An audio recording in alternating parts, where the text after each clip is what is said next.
Hi, my name is Tony from Yacht Controller in the Yacht Group, and today's video tutorial is to discuss custom engine rotation and the ramp-up time of that engine rotation speed.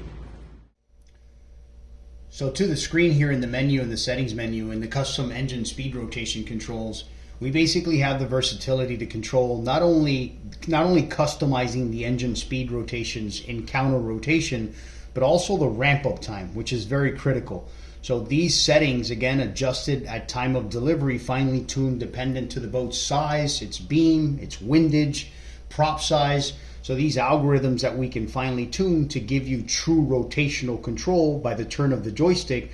by both speed settings and also ramp-up time, where we can adjust, decrease, and increase for you to make sure that you have true rotational control.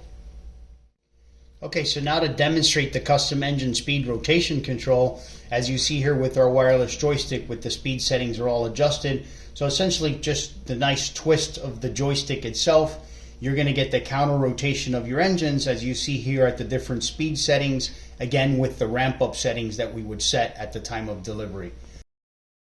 So as you see here now, after having set the custom engine rotation speeds, I've now reintroduced the software and hardware for bow and stern thruster control. It should be noted that engine custom rotations can be done and accomplished effectively for maneuverability with just a bow thruster, with a bow and stern thruster, or with no thrusters at all. But to simulate this functionality now back with bow and stern thruster, it will automate not only the custom rotation, but for example here for the demonstration purposes, as I twist the joystick, we'll also introduce the bow and stern thruster control at different speed settings as well.